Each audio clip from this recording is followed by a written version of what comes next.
I know that you're right there, always right by my side. You're right there, when it's dark, you're my light. You're right there, in the day and at night. You're right there, yeah, no matter what. Thank you, God, you are always there. You're so good and I know you care. You protect me, you love me, yeah. It may be hard to understand it, but you know just what the plan is, so I can believe without seeing it. Ooh, that you're right there, always right by my side. You're right there, when it's dark, you're my light. You're right there, in the day and at night. You're right there, yeah, no matter what. When I'm lost, you show the way. You are with me every day, every place, everywhere. I know that you'll be there. It may be hard to understand it, but you know just what the plan is, so I can believe without seeing it, without seeing it. You're right there, always right by my side. You're right there, when it's dark, you're my light. You're right there, in the day and at night. You're right there, yeah, no matter what, no matter what, no matter what, yeah, no matter what. I know you're moving, I'm gonna follow. I know you're moving, so I'm gonna follow. Yeah, I know you're moving, so I'm gonna follow. I know you're moving, so I'm gonna follow. You're right there, always right by my side. You're right there, when it's dark, you're my light. You're right there, in the day and at night. You're right there, yeah, no matter what.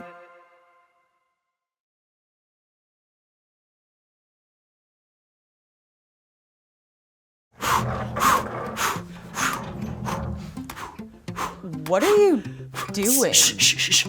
Drum roll, please. Okay. Water. Freeze. Rats. What was supposed to happen? I was trying to use my Aqua Guy superpower so I could freeze the water and walk across, but it didn't work. Oh, Sebastian. Welcome to Story Lab. This week, we're taking a look at the story of someone who crossed some epic waters, but not on foot. It's kind of cold.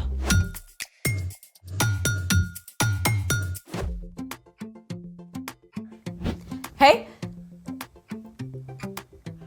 Oh, I'm Skylar. and I'm Sebastian. We're talking about ways we can see God at work in history and how we can see God at work right now. How awesome would it be if God worked right now to freeze that water? Well, it's true that Jesus helped Peter walk on water. And God parted the Red Sea for Moses and the Israelites. Plus, God made water pour from a rock in the desert.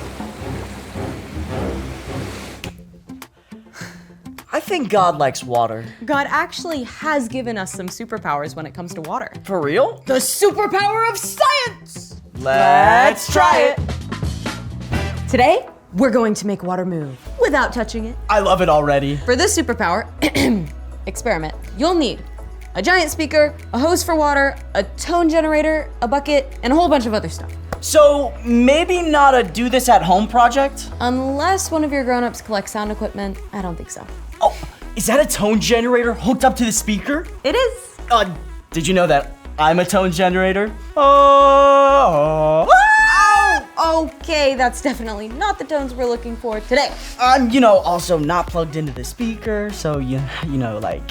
Step 1. We connected a rubber hose to the front of the speaker. It needs to be a few inches away, so we have taped on this pencil. Pretty cool. Step 2. We connected the rubber hose to a water source. For us, that's a bucket and a siphon back there. On it. All good. The things we do for science. What's with the TV? Well, you can't really see this experiment with your eyes only, so we need to capture the footage at the right speed. Oh, like frame rate science. Bingo! So, step 3, place the bucket to catch the water. Or Sebastian's kiddie pool. So, how is this water moving? Have a little faith, Sebastian. Water, please! I gotcha. And now, we start with 24 hertz. Whoa! You do have superpowers! The speaker generates waves, which causes the hose to vibrate at the same frequency. The vibrating hose alters the flow of the water, and the camera captures each frame so we can see what's happening. Wait, do you think we can make it go backwards? Sure, we'll just adjust the tone to 23 hertz. Whoa! Incredible. Wait, can we see what 25 hertz looks like? Go ahead. Yikes! Turn off the water! Oh, I got it! We almost flooded. Speaking of floods, it's time for... The story before the story. Today we're in Genesis, the very first book in the Bible. In the beginning, God created the whole world and everything in it, including people. We were made in the image of God, to be friends with God. But the first people chose to go their own way. When they turned from God, the world was broken. And so was our friendship with God. Sin and darkness crept in. For generations, only a few people still loved and followed God. One of them was a man named Noah. Which is where our story starts. Take it away. Hey everyone, I'm Padma. While Noah loved and obeyed God, everyone else in the whole world had chosen to go their own way. People cared only for themselves and did hurtful things. God's heart was filled with sadness, so God spoke to Noah. Noah, God? I am going to bring a flood on the earth. It will destroy all life under the sky, but I will make my covenant with you. So make yourself an ark out of cypress wood. An ark is a boat, and the ark God wanted Noah to build was ginormous. The ark has to be 450 feet long. It has to be 75 feet wide and 45 feet high. Think about it this way. The ark was longer than 2 giant airplanes. That's big. Then God told Noah what would happen after the ark was finished. Bring a male and a female of every living thing into the ark. They will be kept alive with you. Take every kind of food that you will need. It will rain for 40 days and 40 nights. Noah got to work on the ark just as God had told him.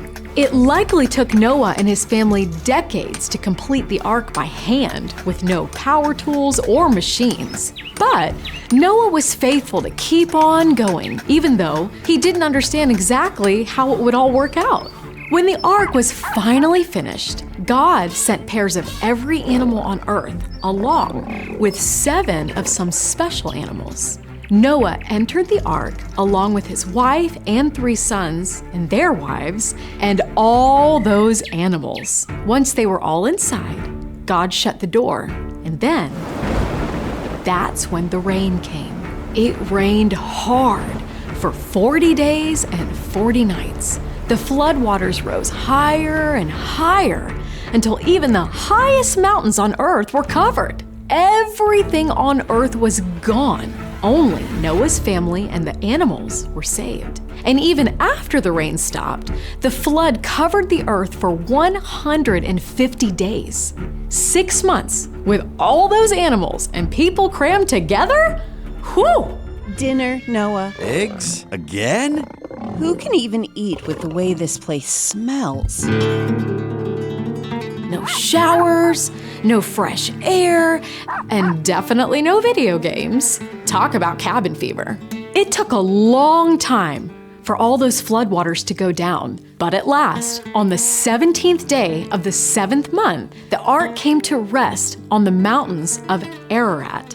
But Noah and his family had stayed in the ark several more months as the waters continued to dry up. At last, Noah sent out several birds to see if there was dry land. When the final bird, a dove, did not return, Noah knew there was dry land with growing plants. Finally, about a year after the rain began, God told Noah, Come out of the ark. Animals and people together streamed out of the ark into the sunshine and fresh air. Noah was so thankful and relieved that he built an altar and made a sacrifice to honor God. Then God spoke to Noah again.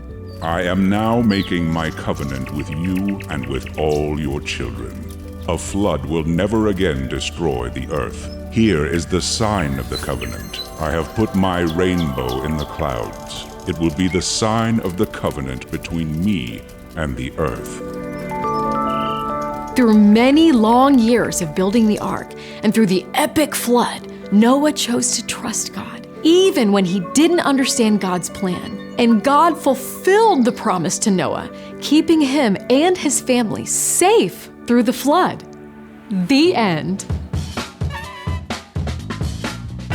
I get cabin fever if I'm in my home for a whole day. And Noah's family was in that ark for more than a year. It must have been such a huge relief to actually get out into the fresh air on the dry ground again. So, what's our part in the story? Noah had been following God long enough to know that God is faithful. So, when God said, build an ark, Noah chose to trust and obey God. Noah had faith. Faith is trusting in something that you can't see because of what you can see. Noah had seen enough of God's work to trust God's promise. But we have even more to go on than Noah. We have all the stories in Scripture to see how God has been faithful to keep promises. To start with, God promised to never again flood the entire earth. You can remember this every time you see a rainbow.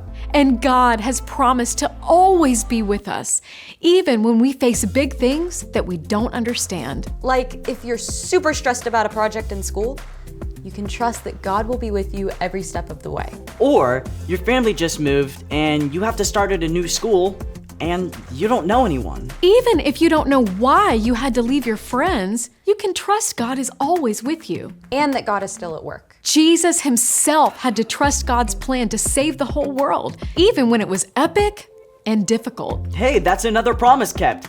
God promised to rescue us. And then God sent Jesus so we can be with God forever. You've definitely got it. See you next time. So here's the thing. You can trust God even when you don't understand. Whether it's why you can't hang out with your friends this weekend, Or why your brand new baby sibling is taking all your parents' attention. or why you can't walk on water, no matter how hard you try. Yeah, but we still got water superpowers. Did you empty the pool? Yep, no flooding. Thanks for joining us in the Story Lab. See you next time. It's 56 hertz. Whoa. We're gonna try triangle. Whoa! That's awesome. I think I cracked it.